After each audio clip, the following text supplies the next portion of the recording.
Hey, what's up, everybody? It's your boy hELLA Hung.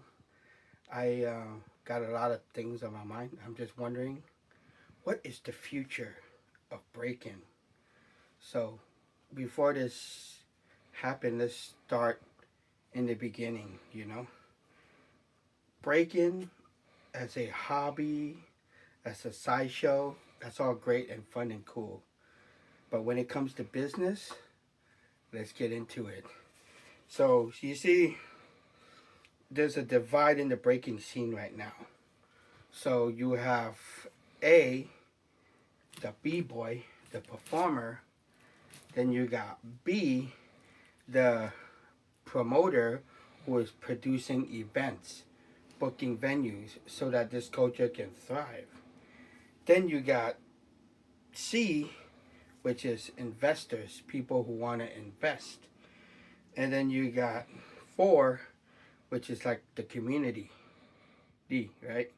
And then you got 5, corporations seeing how this culture can make a lot of money and jumping in. And then, of course, you got me, who's like, okay, how does this benefit the community and how do we build unity among the scene? So, right now, everybody's divided. Some of the B boys, they just go with whoever's promoting them and flying them out. And then you got the business people or some B boys who feel like, hey, uh, there's lots of footage of me. I get flown, but I'm 30, I'm 40, I'm 50. My body's wear and tear, but I don't really have a retirement plan. So the argument is like, as a performer in Hollywood, as a showbiz, whenever you do work or you display your art, your craft, you should get compensated for it. You should get paid. So we have an individual who goes after the promoter saying like, hey, you use footage of me, where are my royalties? It's gotten to the point where it's like, okay, imagine going to a jam, right? And you have to sign waivers. Or you go to a jam and you're like a big name person and you're not allowed to compete because you don't have clearance from your agent. Because, in Hollywood, if you're an actor, you have management and you don't do nothing unless you get clearance. Now, I've been listening to the arguments, and it's gotten to the point where a point was brought up that, kids who are competing and you're filming them, it's illegal because of child labor laws. So, you know, I get it. I get how, if you're doing business wise, this makes sense. But you gotta remember this culture in the beginning was created kind of just as a thing for poor people to have an outlet. And if you regulate and you start billing, and then, like big events that used to happen are no longer gone.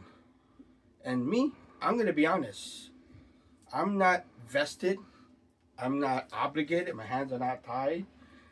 I started breaking at the age of 23 when I created a breaking club at City College because I felt that the college needed an outlet for students to have fun and to bond and to create spirit. So Breaking Fridays was born.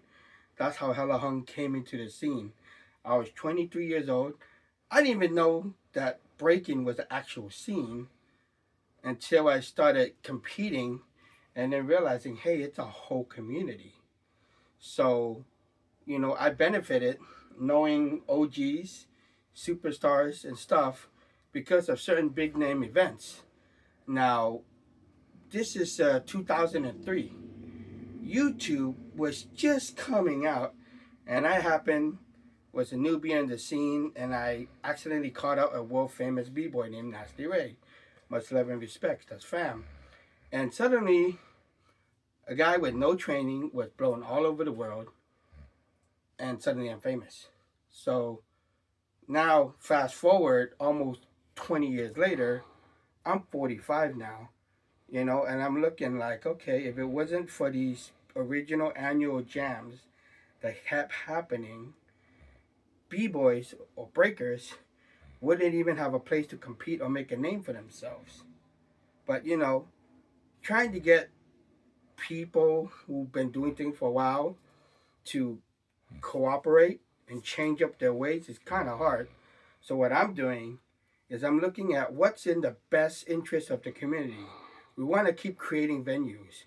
We want to keep giving opportunities.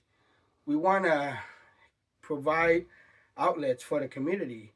And if we start stripping away stuff due to inconsolable differences, what is there about breaking? Now, I remember the Olympics, there was talk about this person who shouldn't be in the Olympics. My opinion, look, this person is not on a championship Olympic quality standard, but this person made it so the average Joe who would never even look at breaking suddenly do videos of themselves breaking, brought in a whole new audience. To me, the more the merrier. So let's stop fighting. My dream, my hope is that breaking survives and it grows and it continues to be epic. I would like to have a jam every 2 weeks so that people can have an opportunity to make money. One of the problems with the jam is you keep seeing the same winners at every jam. But I'm going to stop it right here. But I just want to get the conversation started. So feel free to comment below. Thank you. Hello.